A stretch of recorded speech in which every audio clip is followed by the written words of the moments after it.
Bom dia, pessoal, tudo bem? Gente, a nossa aulinha de hoje é sobre a parte de ácidos, mas especificamente a nomenclatura, tá bem? Bora lá então. Antes de iniciar as nomenclaturas, vamos lembrar que os ácidos se classificam em dois grupos, tá? São os hidrácidos, que possuem hidrogênio e um A metal, e os oxiácidos, que possuem um oxigênio na molécula. Tem hidrogênio, um A metal e um oxigênio. Então, para a nomenclatura deles, as regras são diferentes, tá? Bora lá. Vamos no primeiro. Nomenclatura dos hidrácidos, tá? Aqui tá colocado conforme eu falei, hidrogênio é um A metal, H simboliza o hidrogênio, o A simboliza o A metal, certo? Os hidrácidos é bem simplesinho, gente, bem fácil. Eu sempre vou ter inicialmente a palavra ácido, logo aqui no meio vai ter o nome do elemento, mas não vai ser todo o elemento, vou ter que colocar a última letrinha, tá? Vai ser, por exemplo, se for cloro, vai ser clor. Vou tirar o O, tá? E no final acrescento a palavra, o sufixo hídrico, tá? Os exemplos, HCl, ou Cl é o cloro. Ácido clor, tira o O, acrescenta o hídrico. Então, seria ácido clorídrico. HBr, ácido brom, tá? BR é o bromo. Tira o O, acrescenta o hídrico. Aqui, nesses dois casos, o enxofre, eu não vou colocar ácido enxofídrico. O enxofre, ele tem o prefixo sulfo, tá? Então, vai ser ácido sulfídrico, tá? E o HCN, ele é especial também. Ele é, CN provém do ânion cianeto.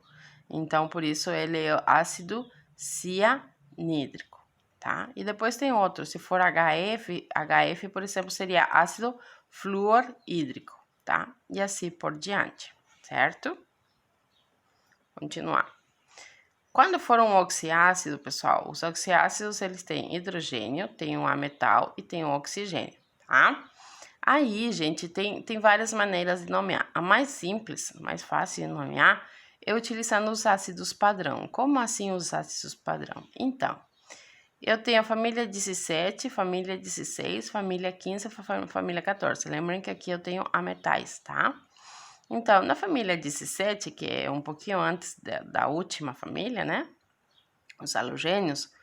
Nesse caso, pessoal, eu vou ter um ácido padrão, que é o ácido que é o cloro, do elemento cloro. O ácido padrão é ácido clórico, tá? Já vou explicar direitinho, o ácido clórico.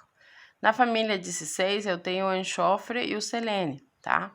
O ácido padrão vai ser do enxofre, vai ser o ácido sulfúrico. Na família 15, eu vou ter do nitrogênio, tem um ácido nítrico, ó, HNO3, e o ácido fosfórico, H3PO4. E da família 14, tem um ácido carbônico, tá? Já vou explicar como acontece isso. Então, eu tenho um ácido padrão, certo?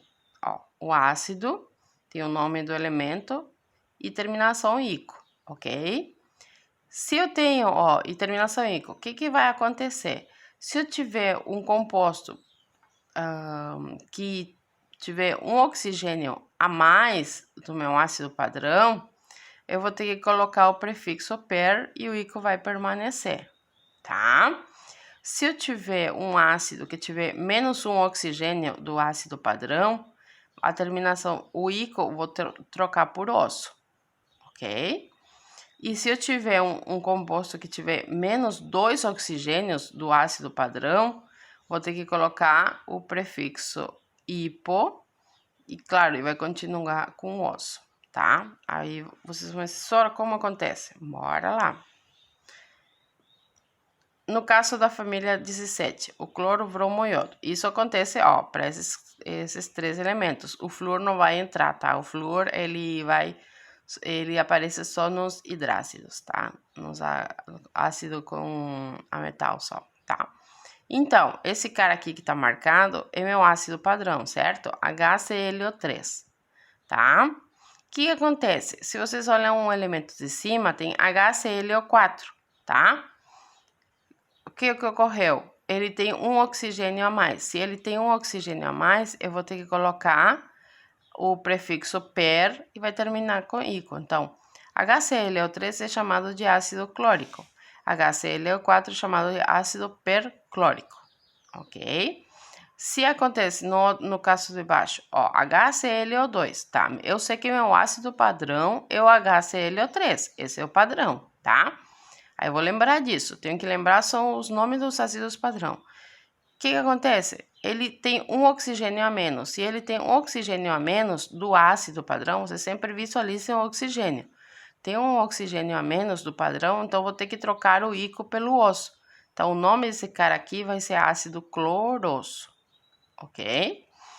No de baixo tem o HCl, tá? Esse oxigênio, vou lá para o meu padrão de novo. HClO3, tem 3 oxigênios. Aqui nesse caso, ele perdeu 2 oxigênios. Se ele perdeu 2 oxigênios, vai ser ácido, prefixo hipo, terminação osso. Sempre vai ser assim. Então, vai ser o ácido hipocloroso. É assim que a gente nomeia eles. Sempre lembrando que eu tenho um padrão para cada composto, tá? Aqui, o ácido sulfúrico, tá? H2SO4, da família 16, tá? Tá, esse é meu ácido padrão. Só que ele apareceu H2SO3, ele perdeu um oxigênio. Se ele perdeu um oxigênio, eu vou trocar o ico pelo osso. Então, vai ser o ácido sulfuroso. A da família 14 do carbono, ele não tem muitas variações. Aí vai ser mais o ácido carbônico, tá? Da família 15, HNO3 é meu ácido nítrico, certo? Esse é meu ácido padrão. Ele perdeu um oxigênio, então vou trocar a terminação ico por osso. Aí então ele vai ser ácido nitroso. E no outro caso, ácido fosfórico é meu ácido padrão. Os quadradinhos indicam que ele é padrão. Ele perdeu um oxigênio, eu vou trocar por osso, então o nome desse cara vai ser ácido fosforoso. E nesse exemplo, perdeu 2, ó, o meu ácido padrão é H3PO4, aqui aparece H3PO2, então ele perdeu 2 oxigênios. Aí eu tenho que colocar ácido hipofosforoso, tá? Acrescentei o prefixo hipo e o ico eu troquei pelo osso, certo? É bem simples, tá? Vocês têm que lembrar é o padrão. E aqui os principais ácidos, né? Ácido fluorídrico, tá? Onde a gente vai utilizar condições ambientes, se utiliza muito para gravações de vidros de carro. O ácido clorídrico, a gente sabe que ele está no nosso estômago, né? O suco gástrico tem ácido clorídrico, tá? Também ele é vendido e conhecido comercialmente como ácido muriático, né? Ele se utiliza na limpeza de pisos, superfícies metálicas, antes do processo de soldagem, extremamente forte, né? O ácido sulfídrico, H2S, né? Um gás venenoso, formado pela putrefação de substâncias orgânicas. Normalmente aquele cheiro podre que a gente sente, né? Dos esgotos é o ácido sulfídrico. Esse cheiro horroroso, tá? O gambá e a maritaca também, elas liberam essas substâncias para se preservar, né? A modo de defesa. O ácido cianídrico, tá? Tem nas folhas da mandioca, né? Que a gente sabe que elas são venenosas, algumas, né? Provavelmente o gado tem que deixar bastante tempo para o sol para elas liberarem esse gás cianídrico, né? Para poder consumir. É bem perigoso também. E ele é muito venenoso e foi muito tempo atrás utilizado em câmeras de execução de gás, né? O ácido carbônico, normalmente o ácido carbônico a gente tem muito na água com gás, tem muito nos refrigerantes, né? Ele tá presente ali, tá? O ácido carbônico.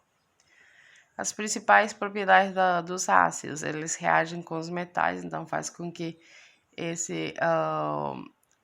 por exemplo, aqui tem uma equação, né, do 5 em estado sólido, ácido sulfúrico, né, desculpe, ácido clorídrico aquoso, ele reagindo, que vai formar o cloreto de 5 e o hidrogênio vai fazer com que ele libere esse gás para fora, né. Reação com carbonatos também, eles reagem bem com carbonatos, tá? Eles liberam gás carbônico, CO2, com a mistura dos carbonatos. E ação sobre indicadores, pessoal. Indicadores é o que me indica quando um elemento é um ácido, quando ele é básico ou quando ele é neutro, certo? Aí a gente, na próxima aula, a gente vai se adentrar melhor, só para lembrar, tá? Normalmente, quando o elemento é ácido, ele fica na cor avermelhada, e quando ele é básico, né? Dependendo do indicador que eu vou utilizar, claro. Quando eu utilizo o papel de tornassol, tá? Ele só tem duas colorações, tem vermelho e azul, certo? Quando eu utilizo o indicador papel de tornassol, tá? Ele fica rosa ou avermelhado, tá? Aí ele quer dizer que tá ácido, ó, tá ácido. E se ele ficar azul, quer dizer que ele é neutro, é básico. E no meio ele é neutro, tá? Aqui tem a escala. Isso aí eu vou explicar melhor na próxima aula, tá? E agora os exercícios, tá? Que a gente vai fazer nas lives, mas vocês já refaçam ali. Na página 163 tem os exercícios fundamentais testando o seu conhecimento. E na 167 tem o exercício 1 e 2, na 168 tem o exercício 4, ok? Espero tenham entendido. Qualquer coisa me chame. Beijão.